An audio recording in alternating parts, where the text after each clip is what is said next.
Prime video पर 16 contestant को लेकर शुरू हुआ रियलिटी शो अलायंस अब टॉक ऑफ द टाउन बन चुका है। कुशाल टंडन की एंट्री और कुणाल खेमू की कड़क होस्टिंग के बीच इस नए बंकर में दोस्ती और गद्दारी का खेल शुरू हो चुका है। अगर आप भी ये शो देखने की सोच रहे हैं और थोड़े से कंफ्यूज हैं, तब ये रिव्यू जरूर सुनिएगा। एक दौर था जब देश में कोई नया रियलिटी शो आता था, तब दर्शकों के बीच पागलपन का एक बिल्कुल अलग लेवल होता था। लेकिन अब तो हर कुछ महीनों में टीवी और ओटीटी की स्क्रीन पर एक नया घर, नए कंटेस्टेंट और नई रणनीतियों के नाम पर वही पुराना घिसा पिटा कलेश परोस दिया जाता है। प्राइम वीडियो ने भी इसी भीड़ भाड़ वाले रियलिटी स्पेस में अपनी नई नवेली सीरीज अलायंस के साथ फिर एक बार नया दांव खेला है।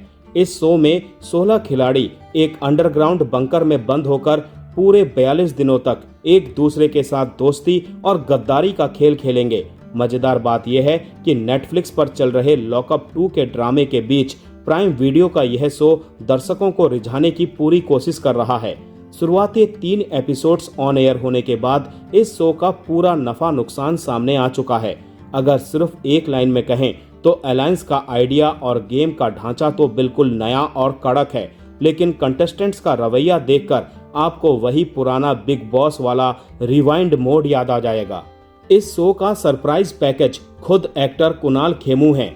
आमतौर पर रियलिटी शो में होस्ट जरूरत से ज्यादा चीखते चिल्लाते या ओवर एक्टिंग करते दिखते हैं, लेकिन कुणाल यहाँ बिल्कुल अलग और रिलैक्स मिजाज में नजर आ रहे हैं। वो शो के बंकर के अंदर कुणाल लोक के राजा बनकर आए हैं, जो बिना किसी फालतू ड्रामे के कंटेस्टेंट्स की हरकतों पर मजेदार तंज कसते हैं और पूरे माहौल को एकदम चिल रखते हैं।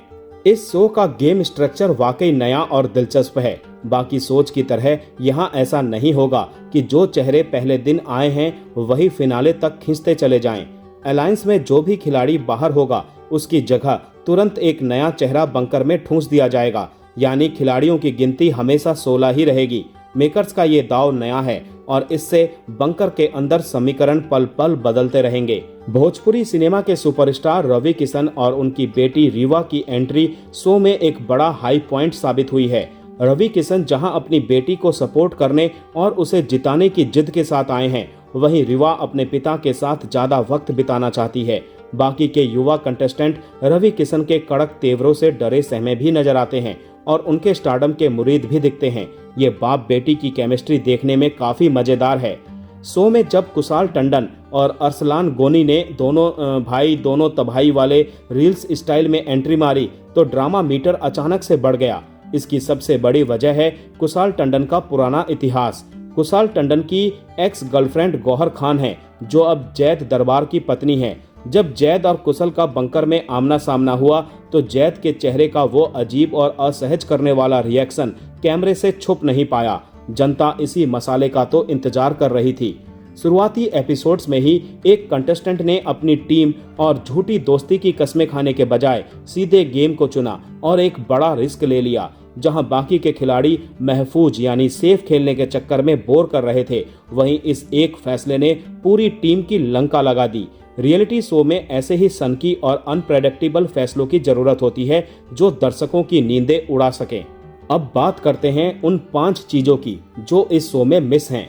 गेम का फॉर्मेट भले ही नया हो, लेकिन कंटेस्टेंट का बर्ताव वही सदियों पुराना है। ऐसा लगता है कि सारे के सारे खिलाड़ी बाहर से रट्टा मारकर और पूरी तैयारी के साथ आए हैं कि कैमरा देखते ही कैसे फुटेज खानी है। बंकर के अंदर कदम रखते ही वही पुरानी गॉसिप, गाली गलौज, गर्ल पावर के झूठे डिस्कशंस और उम्र को लेकर ताने मारना शुरू हो गया है, जो अब बहुत ज्यादा बोरिंग लगने लगा है। निखिल चिनप्पा और मिनी माथुर जैसे टीवी के बेहद अनुभवी और पुराने नामों को देखकर शुरुआत में कंटेस्टेंट और दर्शक दोनों ही काफी एक्साइटेड थे, लेकिन जैसे ही गेम का असली चक्कर शुरू हुआ, इन दोनों की हवा पूरी तरह से निकल गई। ऐसा लग रहा है कि सोशल मीडिया की नई पलटन के आगे ये पुराने महारथी अपनी जगह बनाने में थोड़े पीछे छूट रहे हैं। पायल धारे की पॉपुलैरिटी की वजह से उनके लिए उत्सुकता तो थी, लेकिन डॉली जावेद और वंशज सिंह जैसे कंटेस्टेंट सिर्फ और सिर्फ स्क्रीन पर दिखने के लिए जरूरत से ज्यादा लाउड और चिल्लाते हुए नजर आ रहे हैं। बिना किसी वजह के हर छोटी बात पर अपनी बड़ी राय रखना और तुरंत दूसरों को जज करना शो की रफ्तार को मजेदार बनाने के बजाय सिर दर्द में बदल देता है। जैद दरबार और डेजी शाह का ये दावा कि हम बिना शब्दों के एक दूसरे को समझते हैं, या नीति टेलर और रूही दोसानी का अपने बॉन्ड को लेकर बार बार बड़ी बड़ी बातें करना बहुत ज्यादा बनावटी और स्क्रिप्टेड लगता है। दर्शक अब इतने समझदार हो चुके हैं कि उन्हें असली दोस्ती और कैमरे के लिए बनाई गई रील्स वाली दोस्ती का फर्क समझ आता है।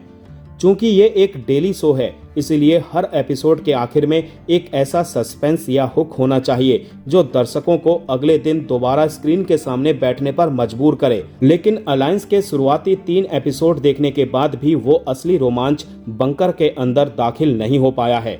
शो का कॉन्सेप्ट तो बेहतरीन है, पर कंटेस्टेंट में फिलहाल वो पागलपन मिसिंग है जो किसी शो को ब्लॉकबस्टर बनाता है।